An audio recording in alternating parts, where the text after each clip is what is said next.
Assalamualaikum warahmatullahi wabarakatuh. Perkenalkan, nama saya Wawan dengan NIM 0519111112 dengan mata kuliah logika dengan kode ISI P4211. Nama UT daerah Padang, Sumatera Barat. Baiklah, saya akan menjawab soal tugas 1, yaitu dengan soal tem. Pertama, tem pada hakikatnya terbagi menjadi banyak jenis. Sebut dan jelaskan 3 dari macam tem tersebut. Sertakan juga contohnya.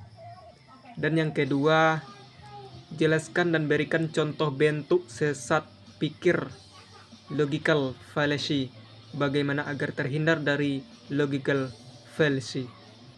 Itulah soal jawaban tugas 1. Baiklah, saya akan menjawab soal logika tugas 1. Jawaban nomor 1, macam-macam term, yaitu term maupun konsep yang terkandung di dalamnya banyak sekali macam.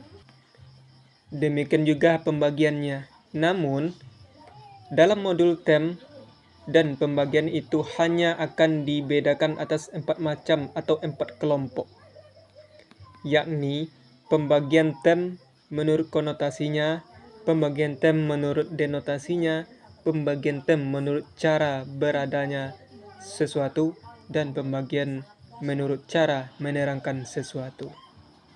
Yang pertama, term berdasarkan konotasinya.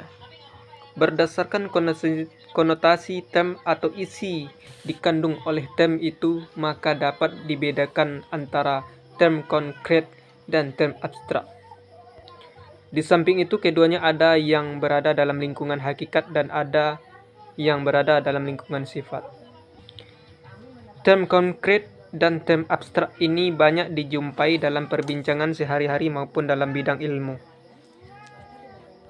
Dalam logika perlu diperhatikan bagaimana memandang suatu realitas dengan menggunakan term yang mengandung konsep konkret dan term yang mengandung konsep abstrak.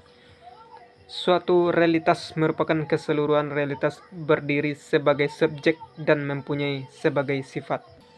Sebelum sampai pada pengertian term konkret dan term abstrak yang berada dalam lingkungan hakikat maupun lingkungan sifat, perlu diuraikan terlebih dahulu beberapa contoh untuk mempermudah pengertian. Pertama, diuraikan contoh tentang term wanita cantik sebagai term konkret.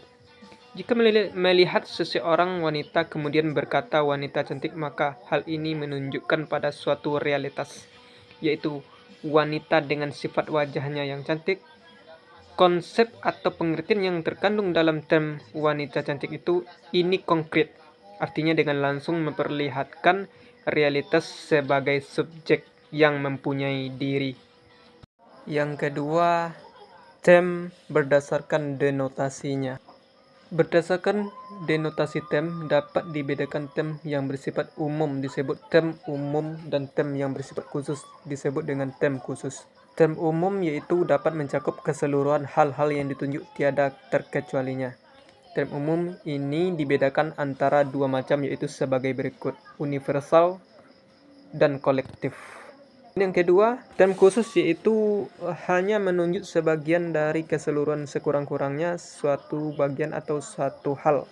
Term khusus juga dibedakan antara 2 macam, yaitu sebagai berikut: partikular yang bersifat khusus yang berlaku di dalamnya hanya menunjuk sebagian tidak tertentu dari suatu keseluruhan. Misalnya, sebagian manusia, ada mahasiswa, sebagian yang dapat hidup di air. Beberapa penjabat pemerintah, khusus partikular, disebut juga eksistensial.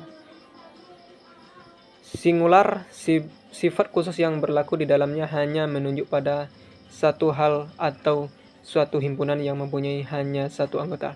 Misalnya Presiden pertama Republik Indonesia yaitunya Prabowo Subianto, seorang proklamator yang menjadi presiden khusus singular, sering juga disebut dengan individual. Tiga, yaitunya term berdasarkan predikamen. Predikamen yang dimaksud ialah cara beradanya sesuatu dalam menghadapi sesuatu yang masih asing dan ingin mengetahui lebih dalam lagi, maka pertama yang perlu ditempuh ialah mengadakan penguraian secara kategori.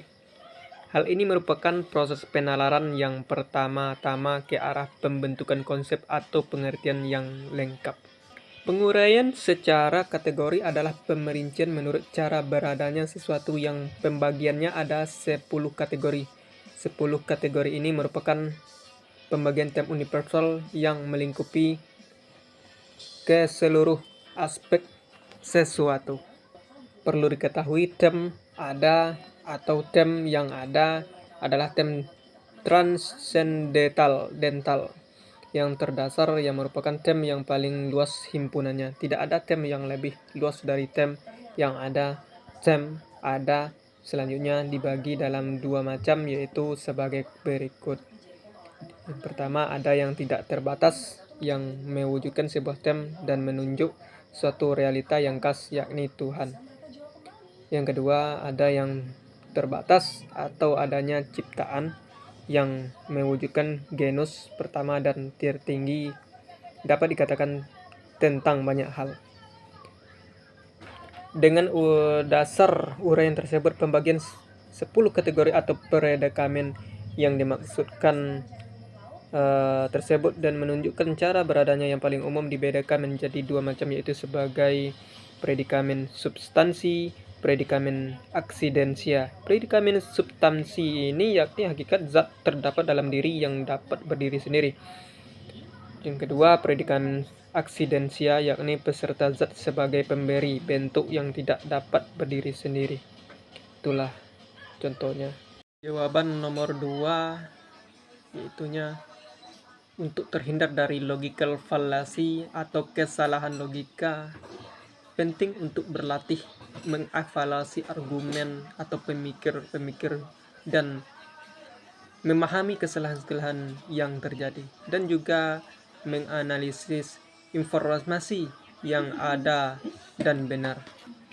Contoh sesat pikir yaitunya berpikir dengan kritis atau berpikir yang emosian terhadap masalah, contohnya konflik antar seseorang. Tentunya cara terhindar dari logical fallacy yaitu cari bukti dan jangan menerima argumen hanya mereka karena satu orang menyampaikannya. Cari bukti yang konkret dan yang benar. Terima kasih. Itulah jawaban soal nomor 1 dengan nomor 2 tugas 1 logika. Assalamualaikum warahmatullahi wabarakatuh.